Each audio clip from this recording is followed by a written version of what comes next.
So they proceed to go into the dimension, and Billy's looking on the screens inside of the ship, and up ahead of him he sees exactly what Semjase had drawn for him, this dimensions door that looks like a swirling cyclone somehow. Looks like kind of like what a tornado would look like if you were flying right into the funnel of it.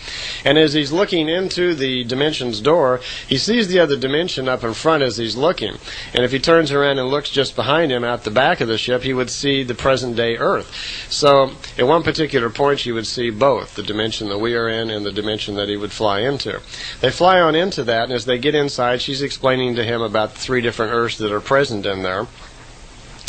And he notices that Ptah's great spacer ship is already in there. And she explains to Billy that yes, that another extraterrestrial race that has space travel also, one of their ships had flown into this particular dimension, but somehow was having equipment problems or did not have the right equipment. It couldn't get back out, and they were going to go in and try to get him out of there. And while they were there, they invited Billy to go along so he could see this. So they did. They're in there, and she's explaining the different planets and what they look like. And she flies into the area where the primitive Earth is. Well, Billy's getting kind of excited because she's saying primitive, and he's thinking, oh yeah, do they have these like prehistoric animals, saurians and so forth on there? And she says, yes, as a matter of fact, we knew that you'd be excited about that, so we're going to allow you the opportunity to actually put on some sort of protective suit that they had made, and Billy would be able to get out and see these primitive animals and take pictures of them. Earlier on a tape I had mentioned that when Billy was taking the great spacer trip, when he traveled with them to different planets, that they went by a planet that had very large prehistoric animals on it, and he wanted to get out and take a picture of the animals there. And I suggested, I thought maybe he did, but I remember he did not. It was on this particular trip into the Bermuda Triangle's dimension where they actually provided him with the suit. Well, they hook up with Ptah's ship, and Billy once again gets to talk to Ptah for a little bit, and he's telling him, yeah, we have brought a couple of suits that Ptah will go out on the primitive planet with Billy and just see the animals, and Billy's going to get a chance to take pictures and so forth, which he does. He gets a few pictures of different reptilian creatures and saurian birds, and he even gets a picture, he has Semjase take a picture of him and Ptah together on the planet. So after they've done that, there's another Earth there also, and this is a future Earth. And Billy's saying, you mean the planet Earth actually has a future, huh? He says, yeah, this is a future Earth that exists 470 years in our future. At this particular time, the Earth people have already developed stations and cities on the moon and other planets. And she says, we'll go visit the moon now. And she flies up to the moon, and Billy can see there are small cities and settlements, and they spend some time different areas on the moon, and he takes a few pictures. And he's kind of surprised that the Earth people have actually developed that far. And she says, yes, almost 500 years has passed, and by now they've had the capabilities of designing ships similar to our beam ships, and they have interplanetary travel now. She says also, we have to be very careful that even though the Earth people are far more peaceful than they used to be, they're very aggressive, and that if her ship was to be noticed, certainly that they would probably try to force her to land, and that'd be a very uncomfortable position for her. So she was being careful not to be detected at any time by the current Earth people there. After they go around the moon, they actually fly down to the planet Earth, and they spend, actually it says about 7 hours. They fly around the current future Earth there, and Billy's taking pictures and seeing different sections on the Earth, and she's showing him all around about what the future of Earth is going to look like. But there's no comments in the contact notes really about that, so we don't get any clues as to what may particularly lie in our future there. They fly back to the Great Spacer and hook up there once again, and while they're waiting for Ptah, Billy has a few questions. And one is about the lifespan. And he had remembered that Semjase had told him that the lifespan of the Plejadians was averaging around 1,000 years. And would there be any way possible that current-day Earth people could achieve something like that? And she said, yes, there is, not only through medical breakthroughs and technology and so forth, but there are also other ways to control the lifespan. She says that our ancestors who lived here on Earth long ago, our early ancestors who had come from different planets, understood more about that. They also understood a lot more about creation and how the energy of creation can be used by spirit forms like ourselves to do many different things.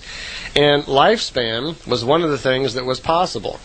She says that through an understanding of how creation works, and through an understanding that we have a spirit and how to use the spiritual powers, that a person who is knowledgeable in the spiritual laws can actually control their lifespan somewhat. What happens is, she says, when you think in accordance with the natural and creational laws, you create some sort of special high-frequency radiation that oscillates at a certain way, so it creates some immense force. And this is generated by your spirit.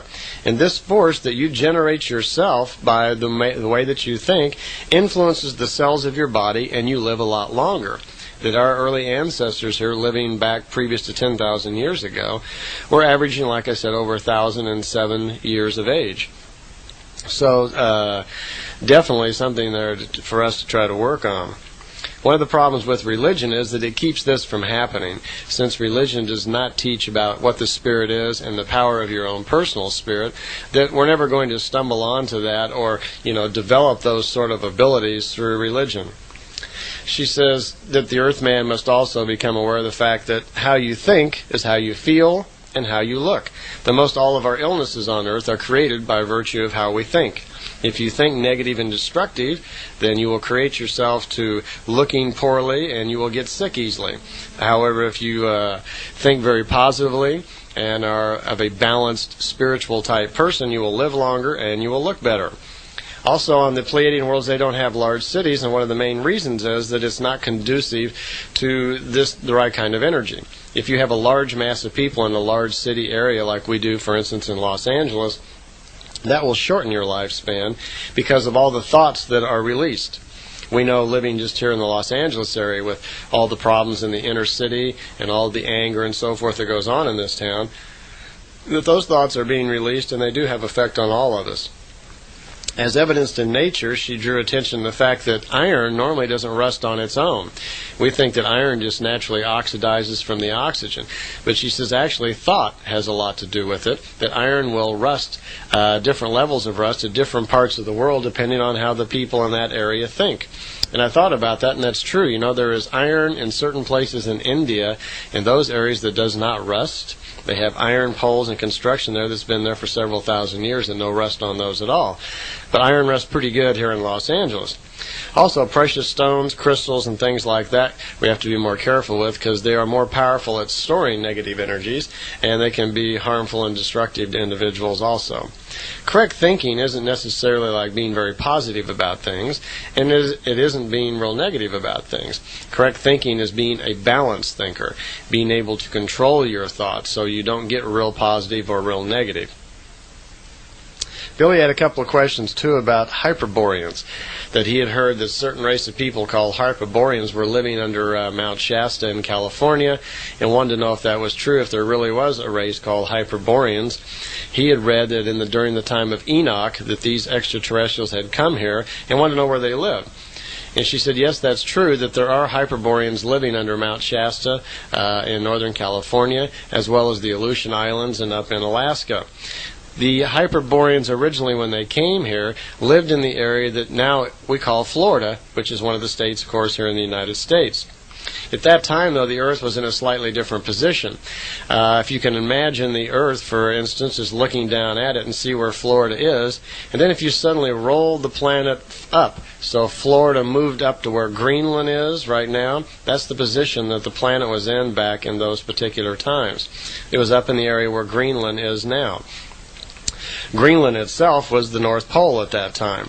As a matter of fact, they call it the land of timeless youth, and in the old Lyrian language it was called Tirnan Og, and which is kind of a strange thing, strange language. Also in those areas it was very warm, that the polar caps at that time were the tropical regions. That's where the palm trees were, and that was the origin of what's called golden apples.